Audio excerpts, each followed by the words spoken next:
Good morning, everyone. Ma'am, good morning. Good morning ma'am. Good morning बेटा, कैसे हो आप सब? I'm fine, ma'am. हम अच्छे हैं। पहले ठीक से बैठ जाओ, सेशन चालू हो चुका है बेटा, ठीक से बैठिए आप। मेरी आवाज सुन पा रहे हो? Yes, ma'am. Yes ma'am. Yes ma'am. तो पिछले सेशन में हम लोगों ने क्या पढ़ा था सिद्धार्थी? Ma'am chapter 1। चैप्टर 1 का जो है बातें भाषा की, जिसका शुरुआत था ना पूरा हो गया था बेटा, होमवर्क दिया गया था। Yes, ma'am. Yes ma'am. सिद्धार्थी आप तो दिखाए थे करके, आपने खुद से लिखा था, राइटिंग तो आपकी नहीं लग रही थी बेटा सिद्धार्थी। हमने ही लिखा था अच्छा मैम, मैंने ही लिखा था यहाँ पे। प्रिया, आपने नहीं होमवर्क कब भेजा लिखकर?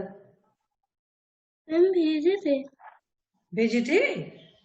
हम सिद्धार्थी Yes, अव्वल का ma'am. हमें दो ही मिला था, हो सकता बाद में भेजी हो, मैं देखी हूँ। Yes. चलिए, तो आज हमें जो है शुरू करना है चैप्टर 2। ठीक है, चैप्टर 2 क्या Ma'am. Yes ma'am. Yes, ma'am. Chapter 2 का मैम कवि का चुनाव। मैम कभी का चुनाव बहुत ही अच्छी कहानी है, सुदर्शन जी द्वारा लिखित है ना। तो चलिए हम कहानी पढ़ते हैं। ma'am. आप लोगों के पास किताबें हैं? Yes, ma'am. बुक शेयर कर रहे हैं, वैसे किताबें हैं फिर भी। यस।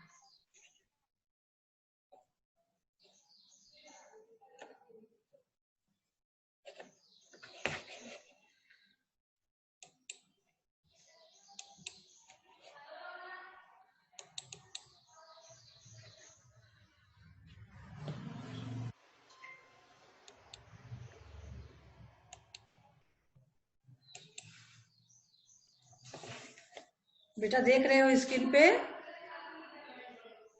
स्क्रीन पे बुक दिखाई दे रही है ना? Yes ma'am. हाँ चलिए देखते हैं हम। Yes ma'am. Ma'am. First chapter में हमने सप्तर हाशमी की लिखित कविता पढ़ी थी, जिसमें जो है किताबें हमसे बहुत कुछ कहना चाहती थी, है ना। अब आइए हम Yes, ma'am. जो है पढ़ते हैं यस मैम। दर्शन जी द्वारा लिखित। तो पहले हम कवि के बारे में थोड़ा जानकारी लेंगे, ठीक है। कवि सुदर्शन का जन्म 1896 ईस्वी में सियालकोट, यानी इस समय वो कहाँ पर है? वर्तमान में पाकिस्तान में है। कहाँ पर है बेटा? पाकिस्तान में है। वहां पर पाकिस्तान। हाँ सियालकोट, हाँ इस समय पाकिस्तान में है। उस समय जब उन्होंने 1896 में जन्म लिया था, तो उस समय भारत और पाकिस्तान एक था ना, हमारा देश अंग्रेजों के अधीन था उस समय। 1947 1947 से पहले हमारा देश अंग्रेजों के अधीन था। तब भारत पाकिस्तान का विभाजन नहीं हुआ था, तब दोनों देश एक ही थे, भारत के नाम से थे। तो 1947 में जब स्वतंत्रता प्राप्त हुई है, तब भारत पाकिस्तान अलग हुआ है, ठीक है। तो उस समय भारत का ही अंग था, इस समय वो पाकिस्तान में है। सुदर्शन के वास्तविक नाम पंडित बद्रीनाथ भट्ट, ठीक है। इन्होंने कौन कौन से रचनाएं? देखिए, हार की जीत, सच का सौदा, अठन्नी का चोर, साइकिल की सवारी, तीर्थ यात्रा, पत्थरों का सौदागर, पृथ्वी वल्लभ आदि, ये क्या है? इनकी रचनाएं हैं जो बहुत ही फेमस है, बहुत ही प्रसिद्ध है, ठीक है। इनका कार्य, विशेष कार्य क्या है? देखिए, कालजयी रचना। कालजयी मतलब ये बहुत ही प्रशंसनीय रचना है, हार की जीत। आप लोगों ने शायद पढ़ा भी हो, बाबा भारती का घोड़ा उन्हें बहुत प्यारा था, जिसका नाम सुल्तान था। ऐसी कोई कहानी पढ़े हो? एक बाबा भारती घोड़े पे बैठ के रोज सुबह सैर करने जाते थे। नहीं पढ़े होंगे तो आपको आगे पढ़ाएंगे इसको, कहानी पढ़ना रहेगा, ठीक है। तो ये बहुत ही फेमस इनकी कहानी है।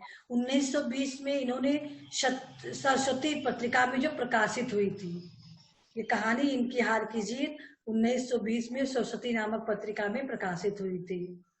हजार दास्ता, ये इनकी कहानी उर्दू पत्रिका लाहौर में प्रकाशित हुई थी। इस प्रकार से अनेक कहानियां प्रकाशित, हिंदी ग्रंथ रत्नाकर मुंबई में प्रकाशित हुई थी, इसमें अनेकों कहानियां थी। अनेक फिल्मों की पटकथा, जो फिल्मों बनते हैं ना, उनकी पहले पटकथा लिखा जाता है, तब उसका जो है मंचन होता है, तो इन्होंने उसको भी लिखा है। गीत भी इन्होंने कई लिखा है। सिकंदर धूप छांव नामक फिल्म में इन्होंने गीत भी लिखा है।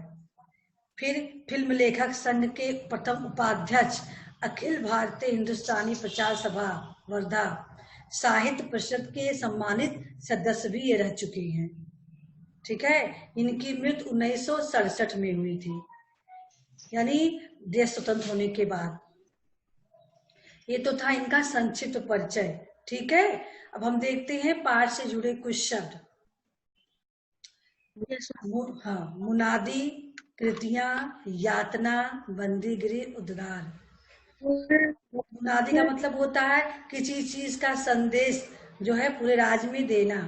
कृतियां मतलब रचनाएं, यातना मतलब दुख देना, बंदीगिरी मतलब जेल होता है, उद्गार मतलब जो भावनाएं उद्गार होती है, जो हमारे मन से निकलकर जो दूसरों तक पहुंचती है संवेदना, उसी को उद्गार कहते हैं। चलिए अब हम कहानी का पहला अंश देखते हैं, ठीक है बेटा। Yes ma'am. कहानी का पहला अंश सब लोग देख रहे हो? Arun, yes ma'am. Arun yes ma'am. देख रहे हो कहानी का पहला अंश? Yes ma'am. हाँ, चलिए पढ़िए क्या लिखा हुआ है। अरुण, चाँद और सूरज के प्रिय महाराज। मैम पढ़े? हाँ पढ़ो पढ़ो। चाँद और सूरज के महाराज ने अपने नौजवान मंत्री से कहा, हमें अपने दरबार के लिए एक कवि की जरूरत है जो सचमुच कवि हो। दूसरे दिन नौजवान मंत्री ने नगर में मुनादी करा दी।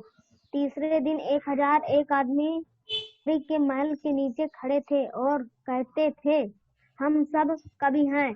मंत्री ने 21 दिनों में उन सबकी कविताएं सुनी और देखा कि वह सब सुंदर शब्दों और रसीलों भाव से भरी थी, मगर उनमें सर्वश्रेष्ठ कौन है? नौजवान मंत्री इसका फैसला न कर सका।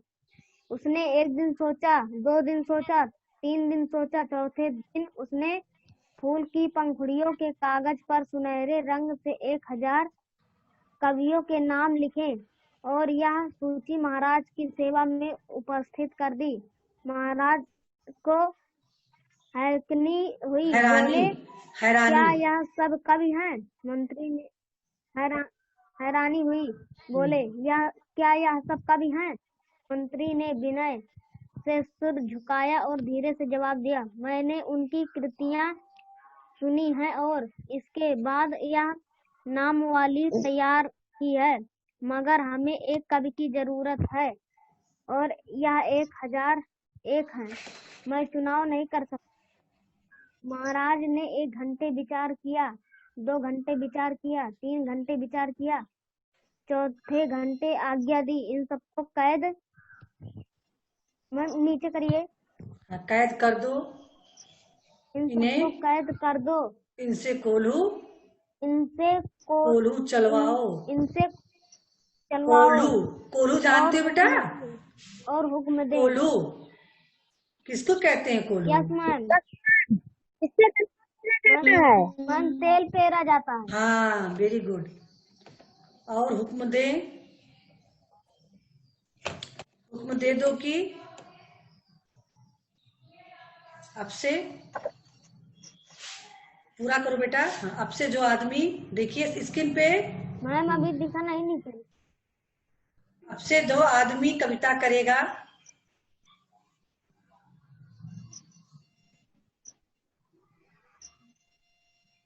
देख मैम नहीं पा पढ़े? रहे? हाँ हाँ, इतना पूरा कर दो। दो की अब से जो आदमी कविता करेगा उससे हमारे शहर का सबसे बलवान आदमी कोड़े से मार मार कर जान से मार डालेगा। मंत्री ने आज्ञा का पालन किया। अब वहाँ एक भी कवि ना था, न कोई काव्य की चर्चा करता हाँ बेटा रुक जाइए, रुक जाइए। हाँ, कहानी समझ में आ रही है कि एक बार महाराज ने अपने मंत्री को आज्ञा दी कि हमें अपने दरबार के लिए कवि की जरूरत है। मंत्री ने ढिढोरा पिटवा दिया, है ना। तो वहां जानते हो 1001 आदमी जो अपने आप को कवि कहते थे उपस्थित हुए। अब 1001 आदमी में से एक सर्वश्रेष्ठ कवि कौन होगा, इसका चुनाव करना बहुत मुश्किल था। तो मंत्री उसका फैसला नहीं कर पाए, तो वे राजा के पास गए। राजा के पास सनेसा भिजवाए। किससे सनेसा भिजवाए? फूल की पंखुड़ियों के कागज पर सुनहरे रंग से मंत्री 1001 कवियों के नाम लिखकर, मुंह से नहीं कहा, उनकी सेवा में उपस्थित कर दी। राजा को बहुत हैरानी हुई, कहा क्या ये सब कवि हैं? तो मंत्री ने कहा मैंने इन सबकी कविताएं सुनी हैं और फिर तब मैं जो है नाम तैयार लिखा हूँ। अब मैं इनमें से सर्वश्रेष्ठ का चुनाव नहीं कर पा रहा हूँ। राजा ने सोचा क्या किया जाए। 1 घंटे 2 घंटे विचार किया, 3 घंटे, चौथे घंटे राजा ने कहा कि इन सब कवियों को कैद में डाल दो और वहां कोलू चलवाओ। हुक्म दो कि यहाँ कोई कविता करेगा, यानी जेल में कोलू चलाते हुए किसी के मुंह से एक भी लाइन की कविता निकली तो जो उसके राजा के आदमी लोग हैं उसे कोड़े से मार मार के मार डालेंगे, है ना। अब बेचारे क्या करे, जो 1000 आदमी एक थे। मंत्री ने आज्ञा का पालन किया, उन लोगों से सनेसा दे दिया। अब वहां किसी भी व्यक्ति को काव्य चर्चा करने की हिम्मत नहीं थी कि कोड़े पड़ेंगे। ये तो कोल्हू चलाना पड़ रहा था जेल में रहकर। और दूसरे अगर किसी के मुंह से एक लाइन कविता निकल जाती तो उन्हें क्या होता, क्या करते? राजा के सेवक मार उन्हें, दिया जाता। हाँ, इसलिए वहां कोई कविता नहीं मार करता दिया था। जाता। उनके सबसे बलवान हाँ आदमी कोड़ मार कर हाँ। अब चलिए दूसरा डाल। पैराग्राफ, दूसरा पैसेज पढ़ेंगे सिद्धार्थ रे। चलिए। 6 महीने बाद महाराज 1001 कवि के कैदखाने कवियों में के, गए और उन कवियों के कैदखाने में गए हाँ, और उन सबकी तसल्ली की तलाशी की, या आज्ञा तलाशी की तलाशी की आज्ञा दी। चलिए आगे बढ़िए। तलाशी की आज्ञा दी। हम्म, 1001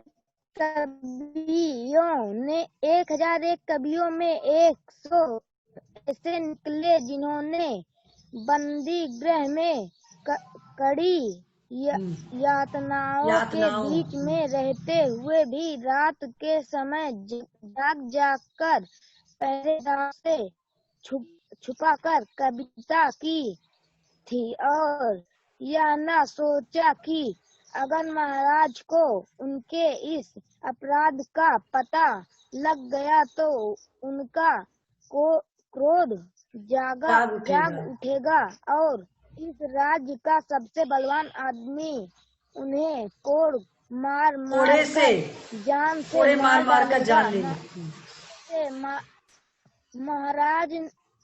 महाराज ने अपने मंत्री से कहा, तुमने देखा यह 900 आदमी कभी न थे, नाम के भूखे थे। इनको 6 महीने की नाम के भूखे थे, उनको 6 महीने की तनख्वाह देकर विदा कर दो। तनख्वाह देकर विदा कर दो और यह 101 आदमी किसी हद तक कवि हैं। इनको रहने के लिए हमारा मेरा मोर महल मोर महल दे दो, और देखो इन्हें किसी तरह की तकलीफ न हो। हाँ बेटा रुक मंत्री जाइए। ने ऐसा हाँ देखिए, अब रुकिए। हाँ, तो जब 1001 आदमियों को कैद में डाल दिया गया और उन सबकी तलाशी ली गई कि ऐसा तो नहीं कि उनके पास कुछ कभी रचनाएं उचनाएं करने की कोई साधन हो, है ना। तो 1001 कवियों में से 101 ऐसे व्यक्ति निकले जिनके पास बंदी गृह में रहते हुए उनको जो कठिनाइयां दी गई, उसके बाद भी वे रात को सब सोते थे तो लोग रात जाग कर पहरेदारों से छुपकर कविता लिखते थे, क्योंकि जिस व्यक्ति की जो आदत होती है बेटा बदल नहीं सकती है। 24 घंटे में कभी न कभी अपनी आदतों का एक बार जो है पुनरावृत्ति करेगा ही। तो लोग ऐसा कर किए, है ना। बाद में महाराज ने जब तलाशी उनकी ली तो पता चल गया, छुप छुप कर जो कविता लिखते थे। बाद में महाराज ने उन मंत्रियों को कहा कि देखो तुम में से अगर कोई भी आदमी के पास कुछ निकले देखिए तो बताना, है ना।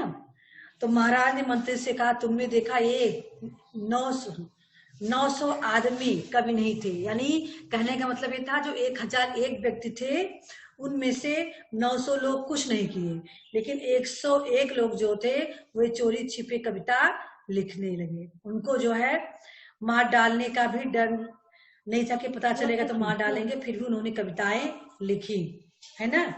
जब ये बात राजा को ज्ञात हुआ तो राजा ने कहा कि जो 900 आदमी हैं इन्हें जो है 6-6 महीने की तनख्वाह देकर विदा कर दो, क्योंकि ये बहुत भूखे प्यासे इनको यातनाएं मिली हैं।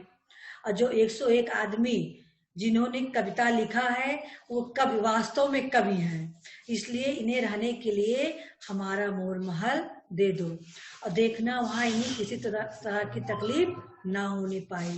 ठीक है, यानी अब तक वो यातना सह रहे थे कैद में रहकर, ठीक है।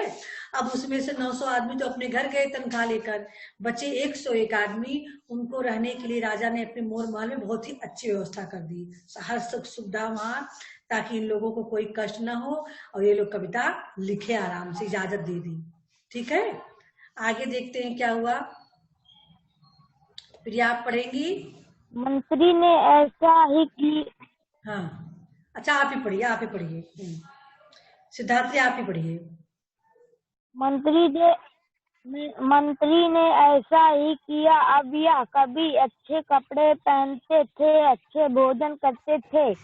6 महीने बाद महाराज अपने मंत्री को साथ लेकर एक बार फिर 101 कवियों के महल में गए और उन सबको अपने सामने बुलाकर बोला, तुमने बीती 6 महीने में क्या कुछ कहा है ये हम सुनना चाहते हैं। 101 आरामदासों में से सिर्फ एक ऐसा था जिसने अपने मन के उद्गारों यानी भावनाओं को शब्दों में बांधा था।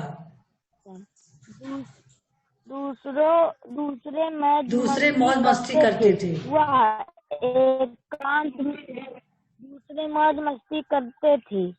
एकांत में बैठकर आप ही अपनी कविताएं पढ़ता था। आप ही खुश होता था जैसे जंगल में मोर। आप ही नाचता है, आप ही देखकर खुश होता है ना। जाइए बेटा। तो जो 101 मंत्री थे, अरे कवि थे, है ना, उनको अच्छी सुविधाएं दी गई, रखा गया। तब बाद में 6 महीने बाद राजा ने उन लोगों से पूछा, सिद्धार्थी कौन है ये, भगाओ उनको। हाँ, तो उनसे पूछा कि 6 महीने में तुमने क्या कुछ कविता लिखा है, हम सुनना चाहते हैं, है ना। तो होता क्या है सिद्धार्थी बेटा आप देखिए, स्पीकर ऑफ करके बातें कर रहे हो, वहां जो खड़े हैं ना तुम्हारे भाई बहन हैं, कौन से हैं, उनको भगाओ वहां से। आप पढ़ाई कर रहे हो, आप अपने पे ध्यान दो। हाँ चलिए ध्यान दीजिए। तो उसमें से जो 101 लोग थे, वो लोग आराम उनको मिला तो कविता करना भूल गए, है ना। आराम में अपने आप में मस्त रहने लगे, खाए पिए मौज मस्ती करे, ठीक है। लेकिन उसमें एक व्यक्ति ऐसा था जो मौज मस्ती को छोड़कर एकांत में बैठकर कविता लिखता था, अपनी कविता स्वयं पढ़ता था और खूब खुश होता था, जैसे कि मोर वन में नाचता है और खुद ही अपने आप पर खुश होता है। आगे देखिए क्या होता है। प्रिया आप पढ़ेंगी। भी हमारा चांद और सूरज के प्रिय चांद और सूरज के प्रिय महाराज ने अपने नौजवान मंत्री से कहा, यह 100 आदमी भी कभी न थे, कभी न थे, आराम के आराम के भूखे थे जब यह कैद थे। इनकी आंखों अपनी दुर्दशा पर, बुरी हाल पर, दुर्दशा का मतलब क्या है, बुरी हालत पर रोती थी, रोते थे। अब उस समय इन्होंने कविता की और उसमें अपने भाग्य के अंधेरे से भाग को रोने आए। रोना रोया। मगर जब वह काली घड़ी गुजर गई तो इन्हें कवि और कल्पना की कल भी भूल गए। यह दुख के दिन दिनों के कवि हैं, सुख के दिनों के कवि हैं, सुख के समय के कलाकार नहीं, इनको महल से निकाल दो। यानी राजा ने कहा जो 101 आदमी हैं, जब इनको दर्द दिया गया, कैद में रख के यातनाएं दी गई, तब ये रोए और अपने मन के उद्गारों को कविता के रूप में लिखा। लेकिन जब इन्हें सुख मिला तो ये कविता करना भूल गए, अय्यासी करने लगे। तो ये लोग वास्तव में कवि नहीं है, ठीक है। तो इसलिए हाँ, ये केवल दुख के दिनों के कवि हैं, सुख के दिनों के कवि नहीं है। इन्हें महल से निकाल दो। अब आइए तीसरा पैसेज पढ़ते हैं। अरुण बेटा आप पढ़िए। इसके बाद महाराज ने उन साधु मन साफ दिख नहीं रहा, साधु स्वभाव, चलिए हम पढ़ दे रहे हैं। इसके बाद महाराज ने उस साधु स्वभाव बेपरख आदमी की तरह इशारा करके कहा, यानी जो एक कवि बचा हुआ था, है ना, यह सच्चा कवि है, इसके लिए दुख और सुख दोनों एक बराबर हैं। यह दुख की रात में भी कविता करता है और यह सुख के प्रभात में भी कविता करता है। यह मौत के काले रास्ते पर भी कविता करता है, यानी जब इनको कैद में रखा गया तब भी इन्होंने कविता की, और जब जीवन की सुंदर घाटियों में भी कविता करता था, जब इनको मोर महल में रख के सुविधाएं दी गई तब भी ये कविता कर रहा है। यह इसका स्वभाव है, यह इसका जीवन है, क्योंकि कविता के बिना यह रह नहीं सकता। यह सच्चा कवि है ना। यह 1001 कंकरों का में हीरा है। हमने इसे आज से अपना दरबारी कवि नियत किया, हम इसे मुंह मांगी तनख्वाह देंगे। इसका काम केवल इतना है कि हमें हर रोज दरबार में आकर एक दोहा सुनाया जाया करे। यानी कहने का मतलब राजा ने उस एक को जो कविता लिखा था उसको अपना दरबारी कवि चुना, बाकी 100 आदमियों को जो है धक्का दिया कि इन्हें निकाल दो, राजमहल से निकाल दो। उसको एक को जो वास्तव में कवि था उसको अपने दरबार में रख लिया और कहा कि जो भी तुम मुंह मांगोगे, मुंह मांगी आपको तनख्वाह मिलेगा। आपको काम केवल कितना करना है कि हर दिन मेरे दरबार में आओ और मुझे एक दोहा सुनाकर चले आया करो। इतना ही तुम्हें काम करना है, ठीक है।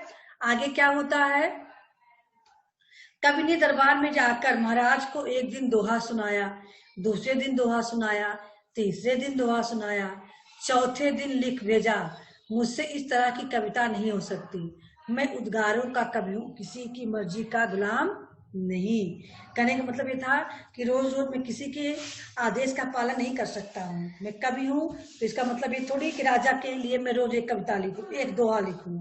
इसके अलावा भी मेरे मन में बहुत सारे चीज हैं, उद्गार हैं जो मैं लिखना चाहता हूँ। तो मैं किसी की मर्जी का गुलाम नहीं हूँ कि मैं रोज दरबार में आके कविता कहूँ। नौजवान मंत्री ने कहा, यह आदमी कितना भागा है भाई, किसी को राजमहल में राजकवि होने का दर्जा प्राप्त हो और फिर उसको ठुकरा करवा न लेना चाहे तो लोग उसे यही तो कहेंगे कि भागा है। किसी को सरकारी नौकरी मिल रही हो, नौकरी ना करना चाहे तो क्या उसको कहेंगे, वही तो कहेंगे कि बहुत भागा है, नौकरी मिल रही, नहीं करना चाह रहा है। तो ऐसे ही नौजवान मंत्री ने कहा, ठीक है। मगर महाराज ने कहा, नहीं, यह भागा नहीं है, यह कवि है, यह आजाद है, यह आजादी की कविता करता है, जो गुलाम होगा वह गुलामी की कविता करेगा। यह आदमी दरबार में आए या ना आए, इसकी तनख्वाह हमेशा इसके घर पहुंचती रही। ऐसे उच्च कोटि के कलाकार का भूखा रहना मेरे राज्य का सबसे बड़ा अपमान है। नौजवान मंत्री की भी आंखें खुल गई। राजा ने उसको पहचान लिया था कि ये वास्तव में कवि है। तो जब उसने कहा कि मैं कविता नहीं करूंगा, तो राजा जो है क्रोध नहीं होते हैं, बल्कि राजा कहते हैं वास्तव में यह आजादी की कविता करता है, यानी कोई व्यक्ति गुलाम होकर वो गुलामी की ही कविता करेगा। अर्थात मैं इसको अपने दरबार में रखूंगा तो इसका जो है उद्गार मेरे गुलाम रहेंगे, तो यह केवल मेरी प्रशंसा में कविता करेगा, और जो वास्तव में इसके मन में उद्गार है वो नहीं लिख पाएगा कविता के माध्यम से। इसलिए यह इसको मैं स्वतंत्र करता हूँ। इसकी तनख्वाह इसके घर पे हर महीने पहुंचा दिया जाएगा, क्योंकि दरबार में रहकर गुलामी नहीं करेगा ये, है ना। सच्चा कवि जो है उसका भूखा रहना मेरे राज्य की सबसे बड़ी जो है अपमान होगा, इसलिए मैं इसे भूखा भी नहीं रहने दूंगा। न मैं दरबार में नहीं रहना चाहता है तो अपने घर जाए, जो कविता लिखना चाहे वो लिखे, ये स्वतंत्र है, अपनी मर्जी की स्वतंत्रता इसे प्राप्त है, जो भी लिखना चाहे वो लिखेगा, मैं इसे जो है इसकी तनख्वाह घर पर भिजवा दिया करूंगा। ऐसा सुनकर नौजवान मंत्री की आंखें खुल गई। कहने का भाव यह है कि मंत्री सोच रहा था कि तनख्वाह के भूखा इसलिए कविता लिखेगा, लेकिन जो वास्तव में सच्चा कवि होता है वह किसी की गुलामी नहीं कर सकता। अपने मन के विचारों को क्या हम किसी के अधीन थोड़ी करेंगे, है ना। अपने विचारों की स्वतंत्रता तो सबको मिली हुई है, तो फिर हम किसी की गुलामी क्यों करें, गुलामी की कविता क्यों लिखे। ऐसा सोचकर वो दरबार से चला जाता है। राजा उसकी तनख्वाह उसके घर भिजवाते हैं और वहीं रहकर वो चाहे देश के ऊपर कविता लिखे, चाहे राजा के ऊपर लिखे, चाहे प्रकृति के ऊपर लिखे, है ना, चाहे जिसके ऊपर लिख सकता, उसे स्वतंत्रता दे दी गई। तो ये कहानी आपको कैसी लगी बेटा, अच्छी लगी? अच्छी लगी, अच्छी लगी, बहुत अच्छी लगी। एक बार इसको पढ़ चुके हैं। Yes ma'am. तो जान है आप लोगों के पास बुक होगी तो आप लोग कहानी पढ़ोगे जरूर, उत्सुकता रहती है ना। मैम जब नहीं थी उसके पहले पढ़े थे। हाँ, उसके पहले 6 वालों की बुक लेकर पढ़े रहे होंगे ना। हाँ यस मैम। चलिए थोड़ा बातों बातों में क्वेश्चन है, उस पर डिस्कस हो जाए। आपके अनुसार सच्चा कवि या लेखक कौन होता है? सिद्धात्री, अभी आप पढ़े हो कविता करता है। हाँ, जो सच्चा कवि या मैम जो किसी का बुरा होता, जो अपनी मर्जी से कविता लिखता है मैम, जो अपनी मर्जी से स्वच्छंद होकर कविता लिखता है वही सच्चा कवि है। चलिए, आपके विचार से महाराज ने श्रेष्ठ कवि का चुनाव सही किया या गलत? क्या होगा? सही था ना? सही। 1001 व्यक्तियों में से सच्चे कवि का चुनाव करना मामूली बात नहीं थी, लेकिन राजा ने वह जो है असंभव कार्य को किया और सही रूप से किया।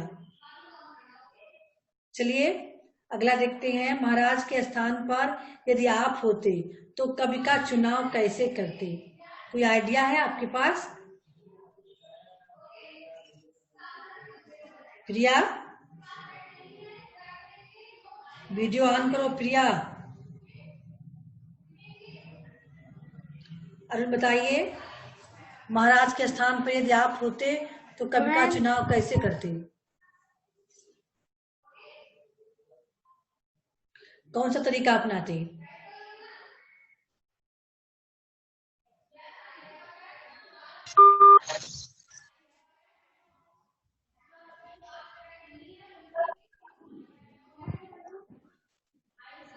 बोलिए बेटा। सबसे मैम एक बार और बोल दीजिए। महाराज के स्थान पर यदि आप होते तो कवि का चुनाव कैसे करते?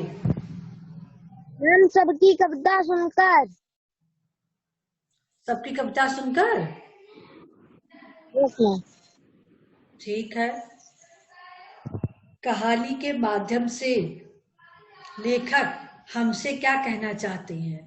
पाठक, जो हम पढ़ने वाले हैं ना कहानी को, तो हम लोगों से लेखक क्या कहना चाहता है? मैम सच्चा आदमी कभी भी अपना। हाँ बोलिए, अच्छे लाइन पे बोल रहे हो। कभी भी मैम अपने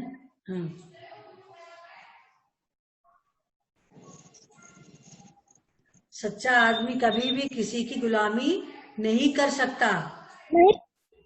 हाँ, वह स्वच्छंद होके कोई काम करना चाहता है ना?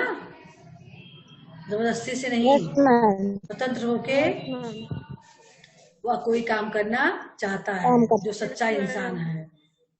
एक पक्षी भी पिंजरे में रहना पसंद नहीं करती है, तो क्या इंसान किसी के अधीन रहकर, गुलामी सहकर रहना पसंद करेगा?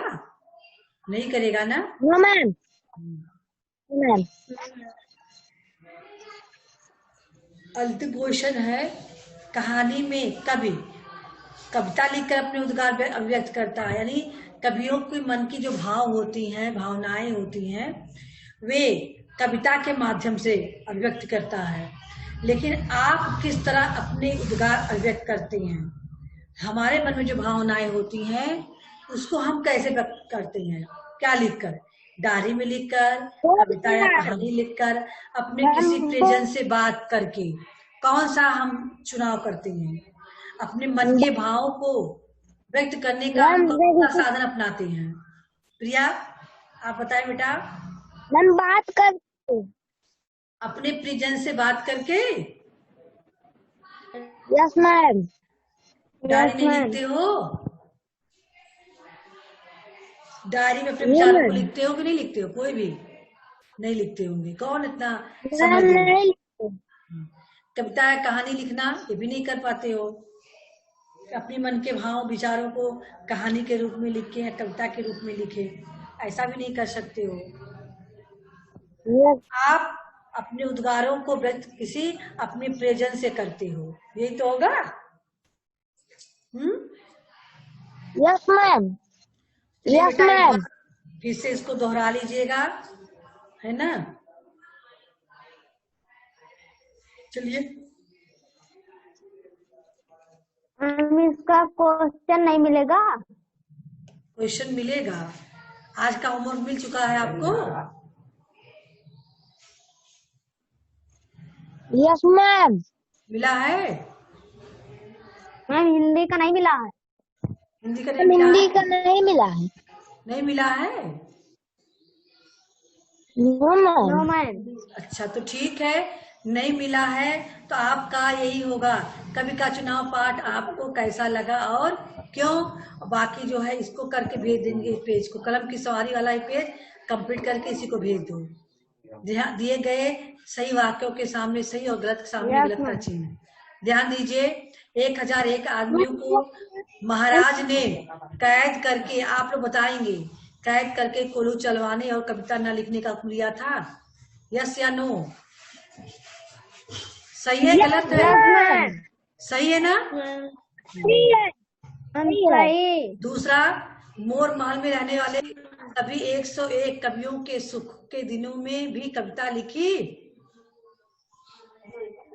नो मैम सब लोग नहीं लिखे थे। हाँ, तो गलत लिखे, इसके सामने गलत होगा। अगला देखिए, 101 आराम दासों में से सिर्फ एक ऐसा था जिसने कविता लिखी। क्या है ये? Yes ma'am. सही है ना? हाँ। घा देखिए, मुझसे इस तरह की कविता नहीं हो सकती, मैं उद्गारों का कवि हूँ, किसी की मर्जी का गुलाम नहीं, मंत्री ने कहा। No ma'am. कवि ने कहा था ना, तो ये आपका गलत है। महाराज ने कहा, यह नहीं, या भागा नहीं, या कवि है। सही है गलत? Yes ma'am. Yes ma'am. चलिए, आज का वर्ग आपका यही रहेगा, ठीक है? उसके बाद हम यही इतना। हाँ, ये इतना आज करना है। बाकी ये जो है कहानी का संक्षिप्त सार, इसको हम अगले दिन देंगे। आज का आपका होमवर्क यही है, ठीक है? इतना आप करके भेज दीजिएगा। आई बात समझ में? Yes ma'am. Yes ma'am. Yes ma'am. Yes ma'am. आज का सेशन जो है बेटा, हम यही समाप्त करते हैं, ठीक है? कोई प्रॉब्लम हो बताइए, अगर किसी को कोई प्रॉब्लम हो समझने में कहानी या और कोई दिक्कत। बुक्स तीनों लोगों के पास बुक्स है बेटा? Yes ma'am. No ma'am. Arun नहीं लिए हो भी? No ma'am. तो कैसे आप भेजोगे लिखकर? हाँ बेटा, बुक्स ले लीजिए। सिद्धार्थी के पास तो है ही है पहले से ही। मैम याद हो गया। याद हो गया? तब अच्छी बात है। जब तक बुक नहीं हो रहा है, पेंसिल और नोटबुक लेकर बैठा करो। कोई इम्पोर्टेंट चीज हो तो उसे आप नोट कर लिया करो, ठीक है बेटा? तो चलिए बेटा, आज का सेशन हम यही एंड करते हैं, अगले सेशन में मिलेंगे, ठीक है? Goodbye everyone. Goodbye ma'am. Good bye.